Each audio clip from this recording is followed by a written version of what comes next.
Alright, yeah, welcome to this video. Let's quickly go over this one as well.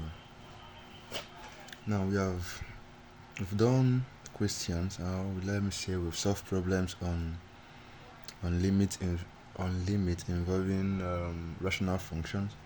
We've solved problems on limit involving polynomial function, and we've also solved limits involving limiting to infinity and to constant values. Now we'll be solving problems involving radical roots. Now when you get a problem like this, how do you solve it? How do you solve problems that comes in this version? Now you observe that this problem you are seeing is in the form of root of a minus b. Now when you have root of a minus b, it is clearly a solved problem. How do you solve this problem? Now, like I used to say, or like I say, in the world of limit, when you have a problem like this and you are asked to find its limit and you can't insert the value directly, the first thing you do here is to make the question look neat and rationalize. Yes, I will say it again. The first thing you do here is to clean the question and rationalize. Now, how do you do that? You rationalize by multiplying the top and the bottom of this question by the conjugate of this man. You multiply the top and the bottom of the expression by the conjugate of this man. Yes. Now the first thing we do is make this question approachable, accessible, at least look good in the eye. So we have the limit as x approaches infinity of root of x squared plus 2x minus x, all will be over 1. Yes, over 1. So if we have the question in this form, at least it will be simple to rationalize. Now we are going to multiply the top and bottom of this expression by the conjugate of this man. What is the conjugate of this man? The conjugate of this man is just writing the same expression but in reverse sign. So we are multiplying the top and the bottom by the conjugate of this man, that is x squared plus 2x. Instead of negative sign, you have positive. So this is the conjugate of this. You are multiplying the top and the bottom, don't forget, by that same value. So x squared plus 2x now plus x as well.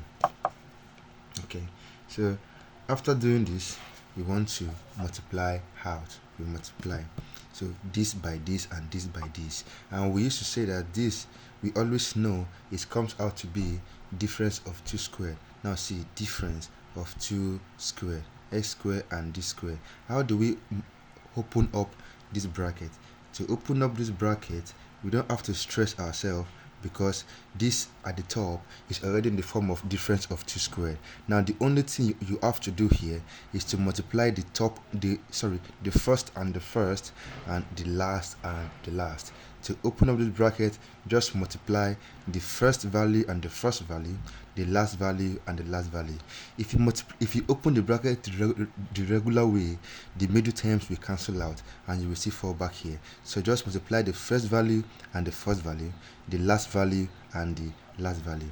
Let's go. So we have the limit as x approaches infinity, this by this. Root 2 multiplied by root 2 is simply 2. Root 4 multiplied by root 4 is simply 4. How do we get that? Root 2 by root 2, okay, is root 4. Square root of 4 goes back to 2. Root 4 times root 4 is root 16. Square root of that goes back to 4. Root 3 times root 3 is 9. Square root of 9 goes back to that. So instead of going that far, just say root 2 times root 2 is 2. Root 4 times root 4 is 4. So which implies that root x squared plus 2x times root x squared plus 2x is simply x squared plus 2x. So we have x squared plus 2x. Now negative x by positive x will give us negative x squared. Now, all dividing 1 times this will give us this, so we still have that.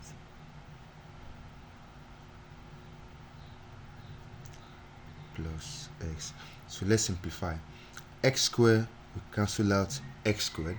So what we have left now is limit as x tends to infinity of 2x all over whatever is left here, x squared plus 2x then plus x. That's what we have left here. So after this point, all we have to do is just divide through by the highest power of the variable x here at the denominator. Highest power of the variable x at the denominator. The highest power here is x, so let's do that. So we have the limit as x approaches infinity of 2x all over x dividing root of now x squared.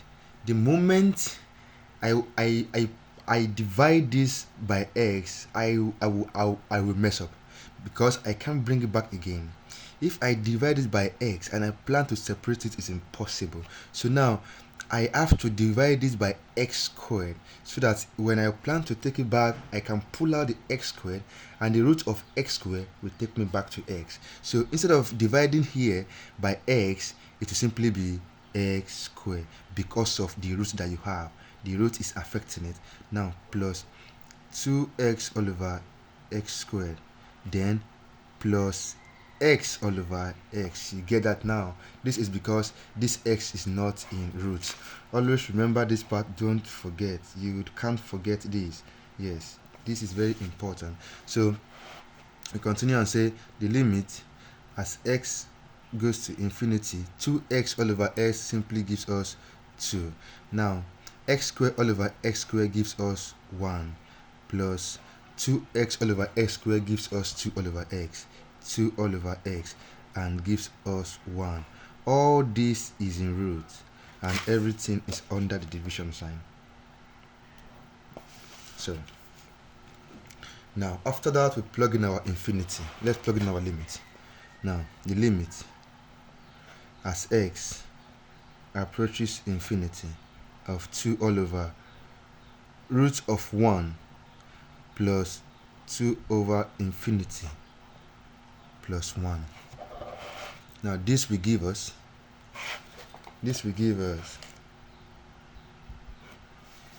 2 over root of 1 is 1 plus 2 all over infinity goes to 0 as we always know. 0 plus 1 is 1. Root of 1 will give us 1. So 1 plus 1 is simply 2.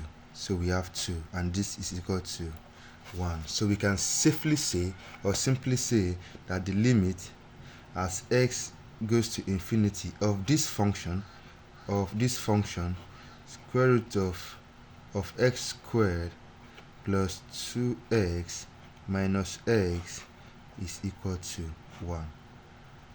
Thank you. Kindly like and subscribe. See you in the next lesson.